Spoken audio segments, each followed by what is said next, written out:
Parliament की public accounts committee PAC ने supreme court की जानिब से ऑडिट न कराने का नोटिस लेते हुए रजिस्ट्रार सुप्रीम कोर्ट को तलब कर लिया।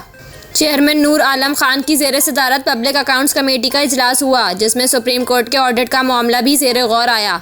नूर आलम खान का कहना था कि सुप्रीम कोर्ट ऑफ पाकिस्तान का 10 साल से कोई ऑडिट नहीं हुआ। सुप्रीम कोर्ट के प्रिंसिपल अकाउंटिंग ऑफिसर को बुलाऊंगा। पीएसी के पास 10 साल से सुप्रीम कोर्ट का कोई ऑडिट पैरा नहीं आया। पीएसी ने 10 साल से ऑडिट न कराने पर रजिस्ट्रार सुप्रीम कोर्ट को ईद के बाद तलब कर लिया।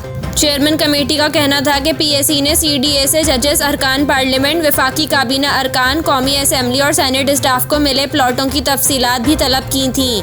पीएसी ने 1 कॉन्स्टिट्यूशन एवेन्यू के अपार्टमेंट मालिकान की फहरिस्त और मनी ट्रेल मांगी थी।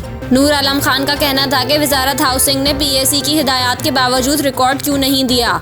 डिप्लोमेटिक इंक्लू के सामने से शुरू करें। 1 कॉन्स्टिट्यूशन बिल्डिंग में किसके कितने फ्लैट्स हैं। FIA और नैब इनकी मनी ट्रेल का पता लगाए। चेयरमैन पीएसी का कहना था कि पाकिस्तान गरीब हो रहा है और ये लोग अमीर होते जा रहे हैं।